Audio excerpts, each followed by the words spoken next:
ዳጣና አባዬ ሄደዋል አይደል? አዎ ሄደዋል። ጥሩ ነው። እንኳንም ሄዱ። ማን ነው እንደዚህ ያለው? አንቺ ነሽ? አዎ ማይ፣ ደስ ብሎኛል። እና ደግሞ ማለት ነው ሲመጡ የሆነ ሰርፕራይዝ አለሽ። እውነት ዳጣ ከአባትሽ ጋር ስለሄደሽ ደስ አለሽ? አዎ ማይ። ቆይ ባለፈው የሆነ የማሰማሽ ድምጽ አለ ምናምን ብለሽ ነበር። የታል? ለምንድን ነው ያላሰማሽ? ዛሬ አሰማሻለሁ ማይ። ዛሬ የመጨረሻ ቀን። አዎ እስኪ እናያለን። እኔ የምለው ግን ማይ፣ አይ በቃ ታውቁት ወይ አንቺ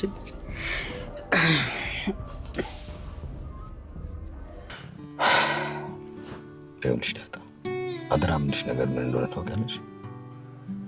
ብላ ከወለደችሽ እናትሽ ፍቃድ ውጭ እንዳትሆኝ ነው። የአባትሽን ውድቀት ለማየት አትጓጊ። እሺ። እኛ አባቶች ብዙ ነገር እንችላለን፣ በልጆቻችን ግን ስሜታዊ ነን። ይኸውልሽ ብዙ አባቶች ሴት ልጅን እየወደዱ የመጀመሪያ ልጃቸው ግን ወንድ እንዲሆን ይፈልጋሉ። ለምን ይመስልሻል? እኔ እንጃ። ለምንድን ነው? አንተ ልጅ ግን እንዴት ነው ሰሞኑን? በጣም እያማረብህ ነው። ኧረ ተይ ሰላምዬ፣ ፍቅር ያከሳል እንጂ ያወፍራል እንዴ? አፍቅሮ ላጣ ሰው ነው እሱ። እሱንም አላጣው።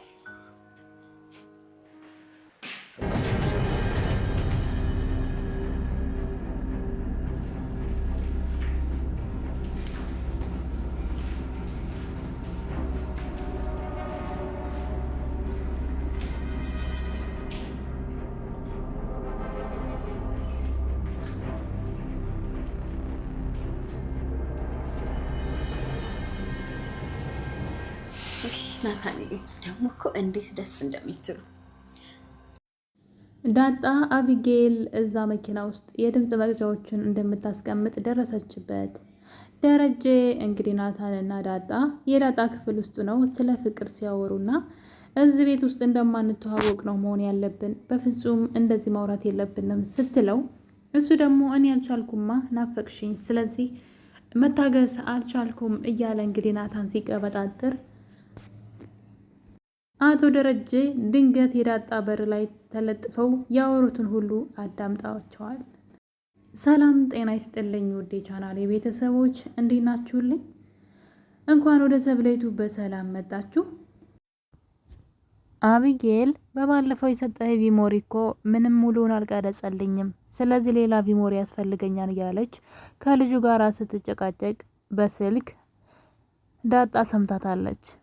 በዛም የተነሳ እንግዲህ የአቢጌል እቅድ በድጋሚ ከሽፏን ማለት ነው። የዳጣና የናታን ፍቅርም ደግሞ እንግዲህ ቀስ በቀስ አደባባይ ላይ እየወጣ ነው። በድብቅ ሊያቆዩት ፈልገው ነበረ፣ ነገር ግን አልፈው ባለመቀመጣቸው አሁን ላይ ሚስጥሩ ለሁሉም እየደረሰ ይገኛል። እንግዲህ በባለፈው በክፍል 46 ላይ ዳጣ አንድ ነገር ሰምታ ነበረ። አቢጌል መኪና ውስጥ ያስቀመጠችው የድምጽ መቅጃ ብዙ ወሬዎችን ቀርጾ እንትን ብሎላት ሪከርድ አድርጎላት ነበረ። ነገር ግን ሰላምና ጋሼ አባቷ ማለት ነው ደረጀ ያወሩትን ነገር ስለ ዳጣ በተለይ ማለት ዳጣ ባትሆንም ስለ ልጇ ስለወሰዱባት ወይም ደግሞ አሁን ስላረገዘችው ልጅን ምትኬ ነው የምለው፣ ሴት ከሆነ ምትኩ ምትኬ ብዬ፣ ሴት ከሆነች ደግሞ ምትኬ፣ ወንድ ከሆነ ምትኩ ላለው እያለች ስትጠይቀው በግፍ ለነጠቃችሁ ልጅ ምትክ ብዬ ነው ምጠራት፣ ልጅ ግን የት ናት? ለአንተም እኮ ልጅ ናት እያለች እንግዲህ በዛ ላይ ደግሞ ልጅ በህይወት አለች ወይ እንዳለች ነግረህ ነበረ፣ የሆነ ጊዜ ሰርፕራይዝ አደርግሻለሁ እያልከኝ ነበረ እያሉ ብቻ ብዙ ነገር ሲያወሩ የነበረውን ቪሞሪው ፉል ሆኖ ምንም አይነት ድምጽ ቅጅ አላገኘችም ማለት ነው። እንደዛ የተነሳ እንግዲህ ልጁን በድጋሚ ስልክ ደውላ የሰጠህኝ ቪሞሪ ጂቢው ትንሽ ነው፣ ስለዚህ ሌላ ፈልጋለሁ ብላ ስታወራ ዳጣ ትሰማታለች ማለት ነው። እናም ይሄን ነገር ዳጣ ቀድማ ለአባቷ ተነግረዋለች። አቢጌል እኛ ላይ ልትደርስብን ነው፣ እቅዳችን ላይ ልትደርስ ነው ብላ ለደረጃ ትነግረዋለች። መጠንቀቅ እንዳለባቸው መኪና ውስጥም የድምጽ መቅጃ እያስቀመጠች እንደሆነ ሁሉም ቦታ እንደምትከታተላቸው ብቻ ለአባቷ ትነግረዋለች። እና እንግዲህ ደረጀና ዳጣ በዛን ቀን ከቤት ይወጣሉ አብረው ማለት ነው። ይሄ ነገር ለአቢጌል በጣም ደስታ ፈጠረላት እና አባዬና ዳጣ አብረው ወጡ። እንዴት ነው ደስ የሚለው እያለች ከእናቷ ፊት እንግዲህ በጣም ደስተኛ ነበረች ዛሬ። እና እናትየዋ እንደውም በባለፈው እኮ የሆነ ሪከርድ አሰማሻለሁ ብለሻል የታለ ስትላት፣ አይ እናቴ ዛሬ የመጨረሻ ነው፣ ዛሬ አሰማሻለሁ፣ ዛሬ ደስ የሚል ነገር ነው የማሰማሽ እያለች እንግዲህ ለእናቷ ስትነግራት ነበረ። በነገራችን ላይ አብጌል ምንም አርቆ ማሰብ የሚባል ነገር ስለማታውቅ ነው እንጂ በፍጹም ለእናቷ የሚያስደስታት ነገር እንዳልሆነ ግልጽ ነው ይሄ ነገር። አስቡት እንግዲህ እናትየዋ ማናት ዳጣ የዛቤል ልጅ እንደሆነች ካወቅ የእናትና የአባቷ ትዳር እንደሚፈርስ እንዴት እንዳላወቀች አላውቅም። ማርታ እንግዲህ ይህን ነገር ሁሉ ስትሰማ እንዴት መቋቋም እንደምትችል የምታምነው ባለቤቷ ከሰራተኛው ልጅ እንዳለው ስታውቅ አስቡት። ከኋላዋ ምን በእርግጥ ሆን ተብሎ ታስቦበት ወይም ደግሞ ሰላም ሆን ብላ ከሰውየው ጋራ የሆነ ነገር ጀምራ ምናምን አይደለም የሆነው። ግን ደግሞ ደረጀ ልጅቷን አስገድዷት ነው እንግዲህ በምን ምክንያት እንደሆነ ባላቅም ሰላምን አስገድዷት ነው ዳጣ የተረገዘችው። የሚገርመው ነገር ልጅቷ ከመረገዟ በላይ ልክ ሰላም ስትወልድ የእሱ ትዳር እንዳይበተንና የእሱ ሚስጥር እንዳይወጣበት እንግዲህ ዳጣ ልጁን ጎዳና ላይ ወስዶ የጣለ ሰው ነውና ደረጀ በነገራችሁ ላይ በጣም ማለቴ ብቻ ከባድ ነው። እንደውም ሰላም ታሳዝናለች ማለት ነው። ስለዚህ ጥሩ ሰው ነው መጥፎ ነው ለማለት ይከብደኛል። ደረጀ አሁን ላይ ሲታይ ትዳሩን አክባሪና ትዳሩን ወዳድ ሰው ይመስላል። ነገር ግን ለማርታ ደግሞ የነገር በጣም ከባድ ነው። የምታምነው እንደ ራሴ የምትለው ባለቤቷ የልጆቿ አባት እንደዚህ አይነት ጉድ እንዳለው ስታውቅ ማለት ነው። እና ከባድ ነው። በተለይ ደግሞ ከሰላም ጋራ እንደ ጓደኛ ናቸው እንግዲህ እንደ ሰራተኛ ሳይሆን የሚያዩት እንደ ቤተሰብ ነው። እና ግን እሷ ግን ከአንድም ሁለት ልጅ ከባሏ ልጅ እንዳላት ስታውቅ ምን አይነት ስሜት ይኖረዋል? እና ወደፊት ማርታ የምትወስነው ውሳኔ በጣም ያስፈራኛል። ምክንያቱም ክህደት ነው የተሰራባት ሆን ተብሎም ይሁን ሳይባል ማለት ነው። ሰላም ሆን ብላ ነው ነገር ያደረገችው፣ ደረጀም ሆን ብሎ ነው ያደረገው። ሁለቱም መንገዳቸው ይለያይ እንጂ ሰላም እሱ በማያውቀው መንገድ እንግዲህ በሰክሮ ጥንብዝ ብሎ ሰክሮ መጥቶ እሱ ሚስቱን የመሰለችው አብሯት ተኝቷል። አስቡ። እሷ ደግሞ ሆን ብላ ልትበቀለው ነው የፈለገችው ይህን ነገር ያደረገችውና መጀመሪያ ግን እሱ አስገድዷት ነበረ በዳጣ ማለት ነው። ስለዚህ አስቡት፣ ሁለቱም ጥፋተኞች ናቸው። እና ማርታ ይህን ነገር እንዴት እንደምትቋቋመው ባላውቅም እንግዲህ ማርታ ይህን ነገር ስትሰማ ምን እንደምትወስን በጣም እንትን ይላል ማለት ያጓጓል ብቻ ሳይሆን ያስፈራኛል። ትዳራቸው በጣም ደስተኞች ናቸው ባልና ሚስቶቹና ይህን ነገር ስትሰማ ማርታ ምን ውሳኔ ትወስናለች? ይሄ ራሱን የቻለ ሌላ ታሪክ ነውና በዛ ላይ ደግሞ እንግዲህ አብጌል በዚህ ከቀጠለች ከእናትየዋ ቀድማ አብጌል ናት ሚስጥሩን የምትደርስበት። እውነትና ምንድን ነው ተዳፍኖ አይቀርም ይባላል። የሆነ ቀን እውነት ነው በቃ መውጣቱ አይቀርም። ምንም ያክል ነገር አርቀን ብንደብቀው አርቀን ወደ ውስጥ አስገብተን ብንቀብረው ይወጣል እውነት ስለሆነና የደረጀም እውነት የሆነ ቀን መውጣቱ የማይቀር ነው። እሱ መስሎት ነው እንጂ ስለዚህ ካሁኑ እውነቱን ለሚስቱ ነግሮ ቢገላገል ይሻለዋል። እና እንግዲህ ዳጣ መኪና ውስጥ ከአባቷ ጋር ሆነው ለአባቷ እህቷ ይህን ነገር ሆን ብላ የድምፅ መቅጃ እንዳስቀመጠች እዛ ጋር ስለነገረችው ደረጀና ዳጣ ያወሩት ወሬ አብጌልን የሚያሳርፍ ነው፣ ወይም ደግሞ ከዚህ በኋላ እንዳትጠራጠር የሚያደርግ ነው። በእርግጥ እዚህ ቀደም እናቱ አእምሮ ላይ የሆነ ጥያቄ ፈጥራለች። እማዬ ሰላም ያረገዘችው ከናታን ይመስለኛል፣ ምክንያቱም ለአባዬ አባቱን አልናገርም ስትል ሰምቻታለሁ አለች። እና ደግሞ ግን አንድ ቀን ደግሞ አባዬ ለልጆቿ እና ለትዳር ያስብልኝ እያለ ሲለምናት ነበረ ብላ የእናቷ አእምሮ ላይ ጥያቄ ፈጥራባታለች። ማርታ በነገሩ ለጊዜው ሂጅ ላይ ከዚህ ብላ ብታባረራትም አብጌል ከሄደች በኋላ ማርታ ማሰብ ጀመረች። ምን ማለት ነው ለልጆቼና ለትዳር ያስብልኝ ማለት ምን ማለት ነው እያለች ደጋግማ መጠየቅ አእምሮዋን ጀምራለች። አስቡት እንግዲህ እውነቱን ያወቀች ቀን ምን ሊፈጠር እንደሚችልና በዚህ አካሄዷ ዳጣ ማናት አብጌል ማለት ነው እውነቱ ላይ መድረሷ ስለማይቀር ብዬ ነው። እውነቱን ማውጣቱ አይቀርም። ሁል ጊዜ አይጠነቀቁም አይደለም። ብዙ ጊዜ ደረጀና ዳጣ መኪና ውስጡ ነው ስለ አባትና ስለ ልጅነታቸው በጣም አብዝቶ ያወሩ ነበረ። በአሁኑ ግን እንግዲህ የተጠመደላቸውን ወጥመድ ስላወቁ ነው ተጠንቅቀው ያወሩት።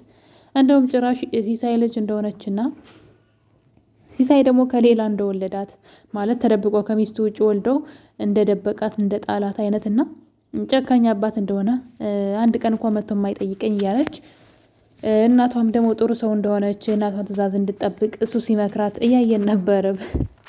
ቀላል ድራማ ይሰራሉ አባትና ልጅ እና ይሄ ነገር እንግዲህ አብጌልን አሳርፈዋታል። እንደውም በብዛት ስለ አብጌል ነበር የሚያወሩት። አብጌል የኔ ልጅ አትመስለኝም፣ በጣም ተንኮለኛና የምታስፈራ ልጅ ናት፣ እንደው ከመንገድ ላይ አንስታችሁ ያሳደጋችኋት እኮ ነው የሚመስለው እያሉ እንግዲህ በተደጋጋሚ ስለ አብጌል ነበር የሚያወሩት። ቆይ እነዚህ ሰዎች ሌላ ነገር አያወሩም እንዴ እኔን ከማማት ውጭ እያለች ነበር እሷ ራሱ ተገርማና።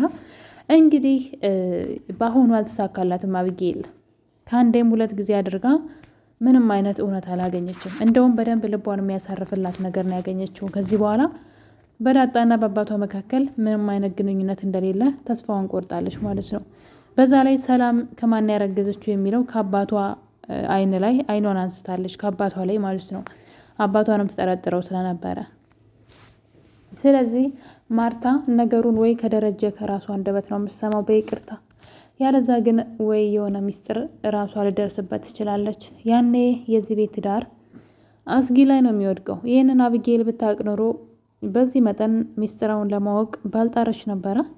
እንግዲህ ማርታ በጣም ታማኝ ሚስት ስትሆን፣ ሰውየው ደግሞ እንግዲህ ትንሽ ወጣ ያለ ጸባይ፣ አሁን ላይ ደህና ነው፣ ግን እንደዚህ በቃ ብቻ የህይወት አጋጣሚ እንደዛ አይነት ስህተት እንዲሰራ አድርጎታል። ቀላል ስህተት አይደለም ልጅን ያክል ነገር መጣል ማለት።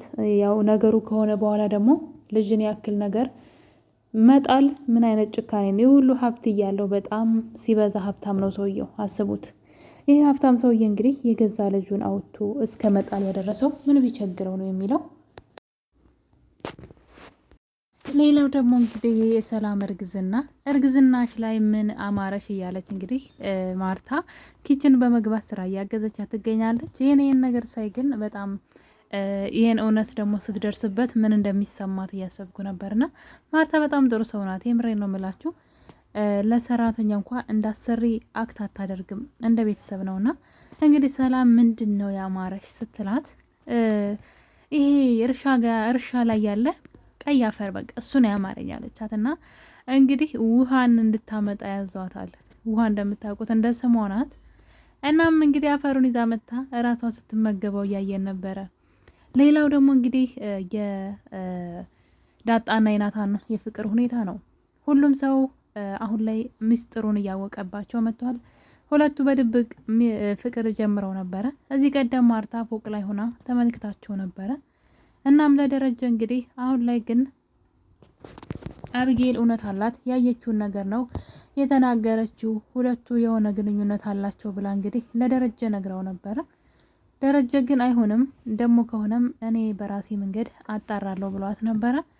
ከጀመሩም ፍቅር ማቆም አለባቸው እያለች ነበረ ማርታ። ያደራ ልጆቻችን ናቸው፣ ስለዚህ በፍጹም እንደዚህ አይነት ነገር ማድረግ የለባቸውም ብላ ያው ለልጇ ስለምትፈልገው ነው። በነገራችን ላይ ናታን ከአቢጌል ጋር እንዲሆንላት ትፈልጋለች ማርታ ማለት ነውና፣ ነገር ግን ድንገት እንግዲህ ዳጣ ወደ ናታን ክፍል ትመጣለች። ወይዘሮ ማርታ ደግሞ ናታንን እያወራችው እያለ በሩን ከፍታ በመግባት እንደው ፎንቃዬ እያለች ነበር እንደውም የተጣራችው። እና እንግዲህ ነገሩን ለማስተባበል ሞክራ ነበር ዳጣ፣ አልተሳካላትም። እና ደረጀ ድንገት ወደ ክላሷ ይሄዳል፣ ያመራል ማለት ነው ወደ ዳጣ ክላስ። ናታን ደግሞ ወደ ዳጣ ጋር ሄዶ በጣም ናፍቀሽኛል፣ ስለዚህ አልችልም፣ ከቤት ውስጥ ምንም ነገር እንደማንተዋወቅ እንሆን ብለው ነበረ። እሱ ግን ኧረ እኔ አልቻልኩም ብሎ ወደ ክላሷ በመግባት እንግዲህ የፍቅር ቃላቶችን እየመዘዘ ሲያቆለባብሳት ነበረ። አቶ ደረጀ በር ስር ተለጥፎ ያወሩትን ሁሉ ሰምተዋል። በመጨረሻም እንግዲህ በሩን ከፍቶ ገብቶባቸዋል። በቀጣይ ክፍል እንግዲህ አቶ ደረጀ ዳጣንና ናታንን ምን ሊያደርጋቸው ይችላል? እርግጠኛ ነኝ መቼም ናታንን ከዚህ ቤት ውጣ የለውም፣ ግን በመካከላችሁ ያለውን ግንኙነት አቁሙ ሊል ይችላል ብዬ አስባለሁ። እነሱም ደግሞ ያው ፍቅር እስከሆነ ድረስ ይህን ሀሳብ አይቀበሉም ብዬ አስባለሁ። በቀጣይ ክፍል ምን ይፈጠራል የሚለው በጣም አጓጊ ነው። የኔ ውድ ቤተሰቦች ሁላችሁንም አመሰግናለሁ ስለነበረን ቆይታ፣ ክብር በሉልኝ። ለቤቴ ደግሞ አዲስ ከሆናችሁ ሰብስክራይብ ማድረግን እንዳትረሱ። ነባሮች ደግሞ ሼር እና ላይክ በማድረግ ሀሳብ አስተያየታችሁን ኮሜንት ላይ ያስቀምጡልኝ። የዛሬን አበቃን። በቀጣይ በሌላ ቪዲዮ እስከምንገናኝ ድረስ ቸር ቆዩልኝ።